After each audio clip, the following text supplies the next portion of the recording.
What's up, everybody? Mike here with your title technique of the week, and this week we are talking about rolls. This is another defensive movement that we usually use to dodge hooks or come underneath hooks. Once again, it's a lot of head movement and making sure I move my head to get out of trouble. So we're going to start in our good stance like we always do. Knees bent, heels up, chin down, eyes up, elbows in. Lots to remember, I know. And what the idea of the roll is that we're going to use our legs to move our head. So if I'm rolling to my lead side, I'm going to use my legs to come down, turn my hips, come back up on that other side. If I'm rolling to my rear side, I'm going to come down on that lead leg, turn my hips, come back up on that other side. So you'll notice as I do this, and I'm going back and forth, I'm kind of making a U shape with my head. Once again, using my legs and my hips to power all of that movement. Side angle here, rolling to my rear, rolling to my lead, using those legs to move my head. The important thing to think about while you're doing these is which way are my hips turned. If my hips are turned to the right, I can only come down and turn them to the left. If my hips are turned to the left, I can only move them to the right. So if my hips are already turned this way, I can't roll any further this way because my hips are already turned. So if I want to be in this position and I want to roll this way, I have to turn my hips, then come back through. If I'm already turned this way, I have to turn my hips back and roll the other way. All right, everybody, I'm going to show you what these rolls look like versus an opponent rather than on the heavy bag, since this is another defensive movement.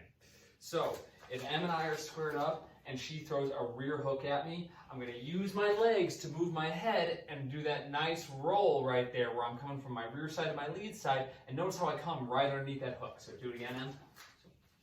Boom, right here. Now you can see I'm set up to fire those counter shots on my lead side.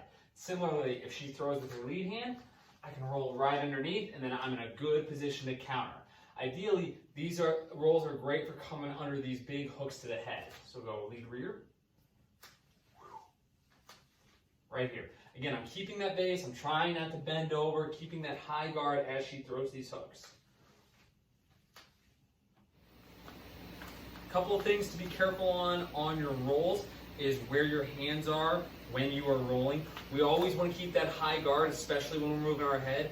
Because if you're moving and you run into a punch, it hurts that much more. It's much worse than just being caught by something. So as I'm rolling, my hands are up when I'm using my legs to move my head. What we don't want to do is kind of bring those hands down and around from side to side.